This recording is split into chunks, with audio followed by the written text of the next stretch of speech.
ശ്രീരാമ രാമ രാമ ശ്രീരാമചന്ദ്ര ജയ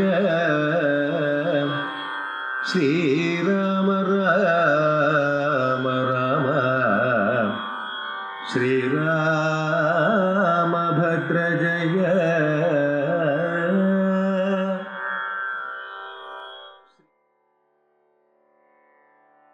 ഹരേ രാമ രാമ രാമ ഹരേ ഹരേ, ഹരേ കൃഷ്ണ കൃഷ്ണ കൃഷ്ണ ഹരേ ഹരേ. ഹരേ രാമ രാമ രാമ ഹരേ ഹരേ, ഹരേ കൃഷ്ണ കൃഷ്ണ കൃഷ്ണ ഹരേ ഹരേ.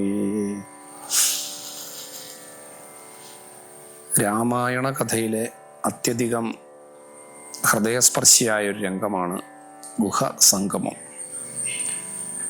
ശ്രീരാമ ലക്ഷ്മണന്മാരും സീതാദേവിയും വനയാത്രയ്ക്ക് പുറപ്പെടുന്ന വേളയിൽ ആദ്യമായി കണ്ടുമുട്ടുന്നത് നിഷാദ രാജാവായ ശൃംഗിവേരാധിപനായ ഗുഹനെയാണ്. ഗുഹന് ഒരു പൂർവ്വ വൃത്താന്തമുണ്ട്. ശിവപുരാണ പ്രസിദ്ധമാണ് ഗുഹന്റെ പൂർവ്വ വൃത്താന്തം. ഗുരുദ്രുഹൻ എന്നു പേരുള്ള ഒരു കാട്ടാളൻ, കാട്ടിലൂടെ വേട്ടയാടി നടന്ന ആ കാട്ടാളൻ ഒരു ദിവസം മൃഗങ്ങളെയൊന്നും കിട്ടാതെ ക്ഷീണിതനും അവശനുമായി തീർന്ന് നേരം ഇരുട്ടി തുടങ്ങിയപ്പോൾ ഒരു വൃക്ഷശിഖരത്തിൽ കയറിയിരുന്ന് ആ വൃക്ഷത്തിൻ്റെ ഇലയിൽ തൊട്ടടുത്തുള്ള നദിയിൽ നിന്ന് ഒരല്പം ജലം ശേഖരിച്ച് തൻ്റെ അമ്പും വില്ലും സജ്ജമാക്കി വെച്ച് ഏതെങ്കിലും മൃഗങ്ങൾ വന്നാൽ ഹനിക്കാൻ തയ്യാറായി ആ വൃക്ഷശിഖരത്തിലിരുന്നു. ഒരു മാൻ അതുവഴി വന്ന സമയത്ത് ആ മാനിനെ അമ്പെയ്യാൻ തുനിഞ്ഞ വേളയിൽ പെട്ടെന്ന് തൻ്റെ കയ്യിൽ ഇലയിൽ ശേഖരിച്ചു വച്ചിരിക്കുന്ന ദാഹജലവും ആ ഇലയും താഴേക്ക് പതിക്കുകയുണ്ടായി. വാസ്തവത്തിൽ ആ വൃക്ഷം ഒരു കൂവളവൃക്ഷമായിരുന്നു. ആ ഇല കൂവളത്തിലയായിരുന്നു. കൂവളത്തിലയും ജലവുമാണ് താഴേക്ക് പതിച്ചത്. ആ വൃക്ഷത്തിൻ്റെ ചുവട്ടിൽ അതിപുരാതനമായൊരു ശിവലിംഗം ഉണ്ടായിരുന്നു. അന്നത്തെ ദിവസം ശിവരാത്രിയായിരുന്നു. വളരെ യാദൃച്ഛികമാണ് ഈ കാര്യങ്ങൾ.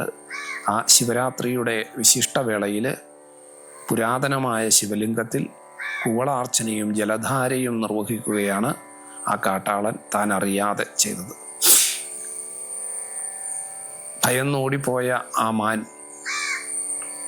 തനിക്ക് നഷ്ടപ്പെട്ടല്ലോ എന്നോർത്ത് വീണ്ടും ജലം ശേഖരിച്ച് അദ്ദേഹം വൃക്ഷശിഖരത്തിൽ ഇരുന്നു. ഇതേ ചിത്രം വീണ്ടും ആവർത്തിച്ചു. അങ്ങനെ 4 തവണ ശിവരാത്രിയുടെ 4 യാമങ്ങളിലും കുവളാർച്ചനയും ജലധാരയും അവിടെ നിർവഹിക്കപ്പെട്ടു. നേരം പുലരുന്ന വേളയിൽ സാക്ഷാൽ ശിവഭഗവാന്റെ ദർശനം ഈ കാട്ടാളന് ലഭ്യമാവുകയും ഭഗവാൻ അദ്ദേഹത്തെ അനുഗ്രഹിക്കുകയും ചെയ്തു. ത്രേതായുഗത്തിൽ ശൃംഗിവേരാധിപനായ നിഷാദ രാജാവായി സാക്ഷാൽ ശ്രീരാമചന്ദ്രൻ്റെ ദർശനം ഉണ്ടാകുമെന്നും അങ്ങനെ മുക്തി ലഭിക്കുമെന്നുമായിരുന്നു ഭഗവാന്റെ അനുഗ്രഹം. ഈ ഗുരുദ്രുഹനാണ് രാമായണ കഥയിലെ ഗുഹൻ. ഗുഹനുമായി ശ്രീരാമചന്ദ്രൻ കണ്ടുമുട്ടുന്ന വേളയിൽ ഗുഹൻ ശ്രീരാമചന്ദ്രന് ആതിഥ്യം നൽകാൻ ഒരുങ്ങുന്നു. വടക്ഷീരം സ്വീകരിച്ച് ഭഗവാൻ തൃപ്തനാകുന്നു. തുടർന്ന് ഗുഹൻ ശ്രീരാമ ലക്ഷ്മണന്മാരെയും സീതാദേവിയെയും തോണിയിൽ കരയേറ്റി അക്കരെ കടത്തുകയാണ്. വനയാത്രയ്ക്ക് ഉദ്യമിച്ച രാമലക്ഷ്മണന്മാരെ അക്കരെ കടത്തുന്ന ആ ഗുഹനെ ആശ്ലേഷിച്ചു നിൽക്കുന്ന ശ്രീരാമൻ്റെ ചിത്രം രാമായണ കഥയിലെ വളരെ സുന്ദരവും ശ്രദ്ധേയവുമായ ഒരു ദൃശ്യമാണ്. ഗുഹാശ്ലിഷ്ട പാർശ്വനായി നിലകൊള്ളുന്ന ശ്രീരാമനെ രാമായണം നമുക്ക് മുന്നിൽ ഉയർത്തി കാണിക്കുകയാണ്. നിഷാദ രാജാവായ ഗുഹനുമായിട്ടുള്ള രാമൻ്റെ സൗഹൃദം, അന്ന് ആരംഭിക്കുന്ന സൗഹൃദം രാവണവധത്തിനു ശേഷം തിരിച്ചു വന്ന് ശ്രീരാമ പട്ടാഭിഷേകത്തിൻ്റെ ആ വേളയിലും ഗുഹനുമായിട്ടുള്ള ആ സൗഹൃദത്തിൻ്റെ തിളക്കം നമുക്ക് കാണാൻ സാധിക്കും. ഇപ്രകാരം ശ്രീരാമൻ്റെ ഏറ്റവും അടുത്ത സൗഹൃദ വലയങ്ങളിലൊന്ന് നിഷാദ രാജാവായ ഗുഹനായിരുന്നു എന്ന് കാണാം. ഹരേ രാമ.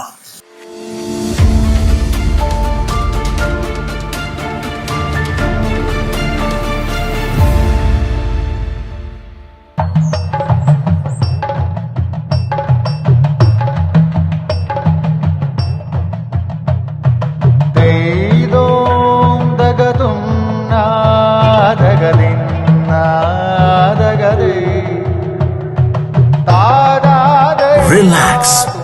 Redefine yourself.